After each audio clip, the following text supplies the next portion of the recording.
बिस्मिल्लाहिर्रहमानिर्रहीम। अस्सलाम वालेकुम दोस्तों, कैसे हो आप सब लोग। मैं हूँ कैसर रहमान और आप देख रहे हो साबिर फूड सीक्रेट्स। आज मैं आप दोस्तों के साथ मटन गोश्त की रेसिपी लेकर आया हूँ, जिसके लिए हमें चाहिए ये गोश्त। ये जो है ये दुम्बा हमने लिया था, उसको हमने इसी तरह छोटे पीसेस में तकसीम कर दिया है ये। और ये है उसका जो चर्बी पीछे जो लम होता है वो है ये। इसको हम अभी इसी तरह छोटे टुकड़े कर देंगे ये।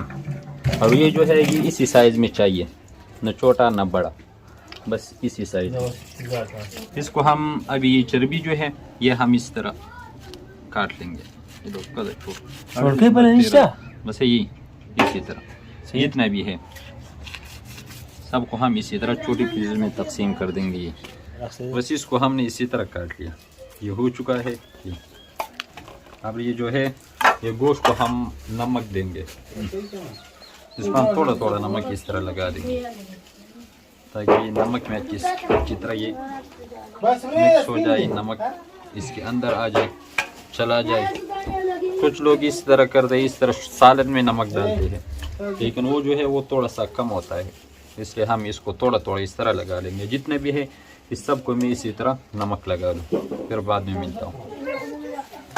हो चुका है, सबको हमने इसी तरह नमक लगा लिया, थोड़ा थोड़ा नमक हमने लगा लिया। इसको हम रख देंगे थोड़ा सा ताकि रेस्ट देंगे जस्ट 10 मिनट के लिए। 10 मिनट के बाद मिलते हैं। हम अभी इसमें ये आलू डाल देंगे, नीचे आलू इस तरह ये पतली। आलू इसलिए डाला जाता है ताकि गोश्त जो है ये लग न जाए, जिस तरह भी आप लोग डाल सकते हो। इसी तरह हमने लिया है ये 7 किलो आलू हमने लगा लिया है। अब ये हड्डी वाला गोश्त जो है ये हम नीचे इसी तरह लगा लेंगे। इसके ऊपर हम ये दूसरा गोश्त अभी इसी तरह डाल देंगे।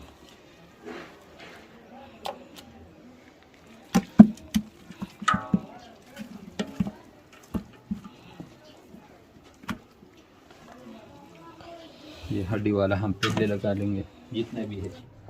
तो ये हमने गोश्त लगा लिया अच्छी तरह, नीचे जो है वो हड्डी वाला, फिर इसके ऊपर रावड़स, इसके ऊपर जो ये नरम गोश्त वो हमने लगा लिया बगैर हड्डी वाला। अब हम इसमें घी डाल देंगे, लेकिन हम जो है घी अभी इसमें डाल देंगे, जस्ट 1 पाव घी इसमें जाएगा बस। कम ना घी हमने डाल लिया पतीले था। हाँ, इसके ऊपर हम ये जीरा थोड़ा सा इस तरफ पिला के डाल देंगे।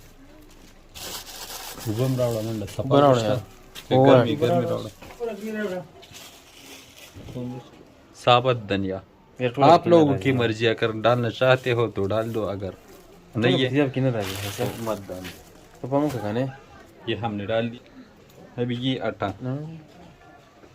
आटा जो है ये हम इसके जो किनारे है इस पे लगा देंगे, पहले से इसी तरह लंबाई में कर देंगे। समझे में कितना हुआ, इस तरह साइड पे हम ये लगा देंगे।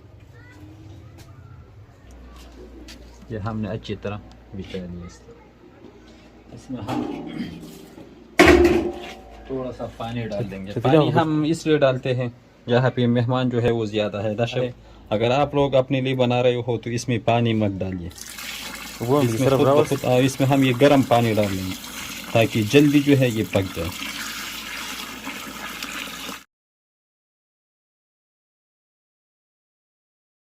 इसके ऊपर हम ये ढक्कन रख देंगे, इसके ऊपर हम बारीक चीज़ रख देंगे ताकि भाप जो है धुआं स्टीम ये बाहर न निकले।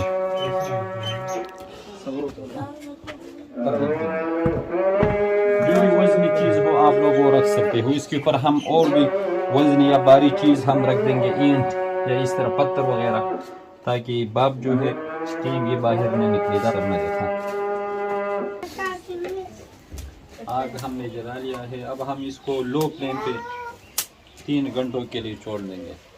इसी तरह एक एक लकड़ी हम डाल देंगे ताकि आग जो है ये बुझ न जाए।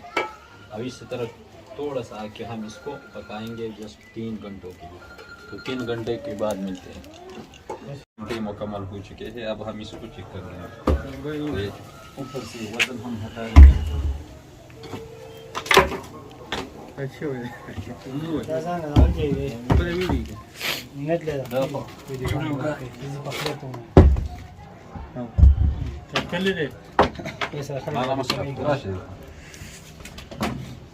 अब हम ये ढक्कन इससे हटा देंगे, थोड़ा सी एहतियात से करें।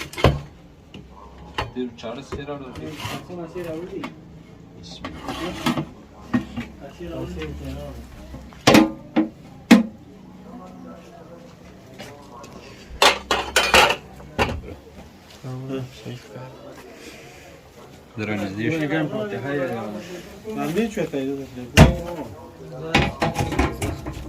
बिस्मिल्लाहिर्रहमानिर्रहीम। अभी हम इसको चेक कर देंगे। ये देखिए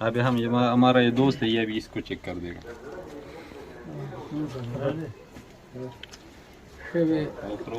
बहुत अच्छी तरह बनाया आपने, माशाल्लाह। अगर ये रेसिपी आपको अच्छी लगी हो तो हमारे चैनल को लाइक कर दे, सब्सक्राइब कर दे, अपने दोस्त अहबाब के साथ शेयर कर दे और खैसर रहमान को इजाज़त दे। अपना बहुत सारा ख्याल रखेगा। मिलते हैं एक नई रेसिपी भी, तब तक के लिए अल्लाह हाफिज़।